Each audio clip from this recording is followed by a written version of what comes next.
রহমানির রহিম। আরেক হাদিসে রাসূল বলেন কোন মানুষ যদি প্রতিদিন 100 বার পড়ে সুবহানাল্লাহ, আরেক হাদিসে রাসূল বলেন 100টা হজের নেকি।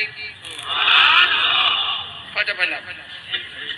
আরেক হাদিসে রাসূল বলেন কোন মানুষ যদি প্রতিদিন 100 বার সুবহানাল্লাহ পড়ে, আল্লাহর নবী বলেন 10টা গোলাম আজাদের নেকি।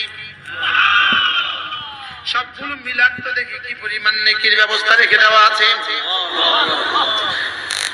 আপনি বলবেন হুজুর এগুলো পড়লে শুধুই নেকি দিবে আর কি কিছু দিবে না?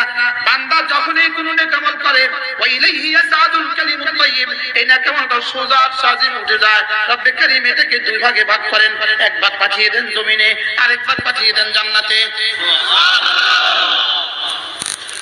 বাকি জমিনের অংশ কদ্দুর, জমিনে থাকবেন যতদিন, আর আখিরাতের অংশ কদ্দুর, আখিরাতে থাকবেন যতদিন। সুবহানাল্লাহ। জমিনের অংশ দিয়ে কি কি হয় হুজুর? জমিনের অংশ দিয়ে কি কি হয়? জমিনের অংশ দিয়ে 1 নাম্বার চেহারা সুন্দর হয়। সুবহানাল্লাহ বল। জমিনের অংশ দিয়ে 1 নাম্বার কি হয়? দিয়াআন লিল ওয়াজহি, চেহারাটা সুন্দর হয়।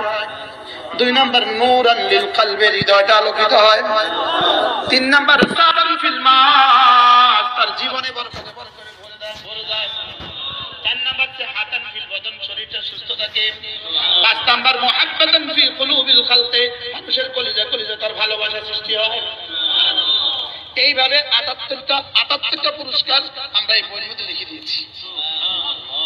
সুবহানাল্লাহ। আর বলবো 2-4-5টা বলবো।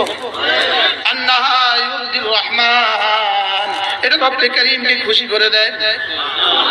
আর বলবো আন্নাহু ইউকাসসিরু শাইতান, এটা শয়তানের কোমর ভেঙে দেয়। আর বলবো আন্নাহু ইফতাহু বাবার রহমান, রহমতের দুয়ার খুলে দেয়।